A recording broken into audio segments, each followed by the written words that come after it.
A direita tem o Ciro, tem o Moro, tem o Mandetta, tem o Huck, tem o Dória. Meu caro amigo Fernando Haddad, eu tenho esse problema, sou amigo de todos os meus ilustríssimos adversários e eu quero ver se a gente não pessoaliza, mas a vida nos pôs nesse embate, e são embates graves para a sorte do povo brasileiro. Qual é a sua proposta para resolver a mais grave distorção entre todas as gravíssimas distorções brasileiras, que é o sistema tributário? Nós cobramos muito mais dos pobres e muito menos dos ricos. Qual é a sua proposta para resolver essa injustiça? Realmente esse é um dos maiores problemas brasileiros, porque quanto mais pobre você é, mais imposto você paga proporcionalmente à sua renda. Quanto mais rico você é, menos imposto você paga proporcionalmente à sua renda. Isso no Brasil. Isso tem que mudar. Os brasileiros muito ricos, bancos, etc., não pagam imposto de renda, ao contrário do trabalhador que paga na fonte, né? Até 27,5% do seu salário, desde 1995, que não se paga. É preciso corrigir essa distorção. E se você pegar o balanço... And if you look at the bank's balance sheets for this year, you will see that the banks have never made so much money in Brazil as they have during my government. E o imposto sobre a herança no Brasil é um dos mais baixos. Tempo esgotado, candidato. Ciro Gomes. O estimado amigo, por favor, não me leve a mal, mas agora vai uma pinicadinha. Por que o nosso povo deve acreditar que essas propostas, na sua possível gestão, nosso povo vai decidir, seriam praticadas se o seu partido, os senhores estiveram no poder durante 14 anos? 14 anos. Eu fui ministro da Fazenda, eu cobrei o tributo sobre lucros e dividendos e o Fernando Henrique revogou. O Ceará já cobra 8% sobre as heranças grandes e São Paulo cobra 4%. Um grande banco acabou de distribuir, senhores bispos, 9 bilhões de reais para 4 famílias e não pagaram 1 centavo de imposto. E o sistema de tributação sobre o consumo no Brasil é uma perversão que, infelizmente, o grande pacto do PT com o PSDB nunca permitiu mudar. E eles sempre foram contra.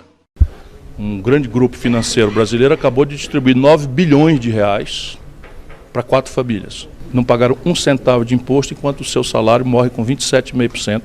E você não acredita na saúde pública, se obriga a pagar o plano de saúde, não acredita, sendo da classe média, não acredita na educação pública, bota o filho na escola particular e crescentemente está onerada por segurança, que está com medo e não vê o Estado lhe dar garantias e tranquilidade. Isso é completamente injusto e quem quiser consertar as coisas no Brasil tem que aumentar o imposto sobre os ricos para diminuí-lo sobre a classe média e sobre os pobres. A grande burguesia brasileira, a plutocracia, que ganhou horrores com ele, mas ganhou o que ninguém ganhou. É um negócio impressionante. Pois é. A maior parte das pessoas não entende que aquilo foi uma alta rara no mercado de commodities internacional, que botou uma quantidade abissal de dinheiro no Brasil. Isso. E ele, a virtude dele é que ele pegou essa montanha de dinheiro, deu 70% para o baronato e 30% para o povo. 70%. Ou seja, não foi um governo de esquerda. Não foi nem remotamente. Ele, pelo contrário, a perversão do Lula começa e se agrava mais recentemente, porque ele é o crime perfeito. É o líder de esquerda que coopta todas as expressões de organização da sociedade civil, dos estudantes, dos sindicatos, etc., coopta para o governismo. Por que eu cheguei onde cheguei? Porque eu tenho por detrás de mim um movimento estudante do PT, ao motivo, a base da Igreja Católica. Anestesia o antagonismo social com políticas sociais compensatórias que fazem parte do ideário neoliberal, do consenso de Washington, políticas sociais compensatórias, a pedra de toque mais forte é o Bolsa Família, e faz uma aposta numa grande conciliação subornada por 70% para os ricos e 30% para os pobres. Tanto que a classe média, que é quem primeiro se insurge, ela ficou neutra. A classe média não viu nada nesses governos. Esse país era governado para 35% da população e nós resolvemos dizer que era possível governar esse país para 100% da população. Deu uma freada nas privatizações, ok, não é? Fez uma imensa inversão em direção aos pobres, com políticas sociais compensatórias de massa, e isso tirou a fome do lado das brasileiras, não é pouco, mas isso aqui, você não tem um projeto de país. A carga tributária brasileira onera os pobres. Depois de 14 anos de dito esquerda, aí que você sabe quem é que é de esquerda e quem não é. O Brasil tinha 30% do PIB industrial, hoje é 11%. O Brasil tem a maior crise de endividamento das famílias e das empresas da história. Isso tudo foi política do Lula e da Dilma. Isso não tem nada de esquerda, isso é populismo, isso é caudilismo, isso é culto à personalidade. Eu aprendi que a coisa mais fácil e mais barata no governo é cuidar dos pobres. Os pobres custam pouco, eles pedem pouco e eles se contentam com o mínimo necessário para sobreviver. O Lula pagou essa farra de consumo vendendo petróleo a $110, minério de ferro a $190. Quando a Dilma é derrubada, o minério de ferro estava sendo vendido a 38 e o petróleo a 30. Qual que é o problema da Venezuela? Monocultura do petróleo. Agora, por que a tensão na Venezuela desacelerou? Porque o petróleo está em alta e aí desacelera. Sabe quanto é que custa um litro de gasolina na Venezuela? 2 centavos, 3 centavos. Puro populismo, negócio de esquerda. Esquerda do cacete. Esquerda do cacete, todo bando de mentiroso, demagogo, de caudilho, né, que não tem menor compreensão estratégica, que quer que o povo estabeleça uma dependência personalíssima de fulano gritando. Isto é o velho caudilismo sul-americano. O que é duro é cuidar do rico, porque o rico custa caro, é mal agradecido e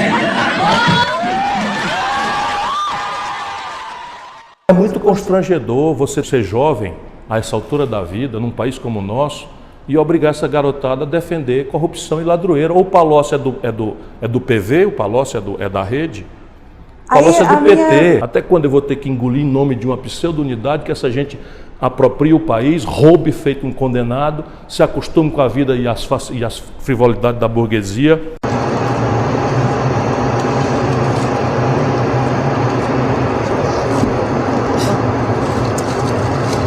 É só isso aqui que tem, Adriano? A única coisa que está aqui é o alumínio. O senhor está aqui, tio Palocci? Tá? Não tem nada, Palocci. Médio, né? Digamos que está médio. Desculpa, é doído dizer isso. O Lula se corrompeu. O Lula virou, sabe o quê? Um caudilho sul-americano. O presidente hoje recusou cerveja, civis, né? Tá certo. O serviço total. Eu não sei como é que vai ser o governo desse moço aí, mas que vai ser engraçado. Comento isso sempre aqui em relação ao Palocci. O Palocci era o braço direito, era o super-ministro, era um cara sensacional, mas não é maravilhoso. Só ele não, todos os presidentes do PT estão presos e condenados. Todos. Por que eu não sou condenado e não foi preso nunca? Será que a mágoa do Lula? O mágoa não é linguagem de política. Eu tenho muita raiva do que aconteceu no Brasil. Sabe? Porque entregar o nosso país ao Bolsonaro por puro egoísmo político é um crime que a história vai registrar. Eu acho que essa crise chama atenção para o Estado voltar a ter um papel importante. Eu não quero um Estado gerenciador. Eu não tenho vocação para o Estado empresarial. Eu tenho vocação para o Estado indutor e controlador. Fiscalizador. Por exemplo, sabe, o Estado tem que fiscalizar, sabe, o sistema financeiro. O Estado precisa trabalhar para fazer distribuição de renda. É porque essas coisas, se o Estado não fizer, ninguém vai fazer.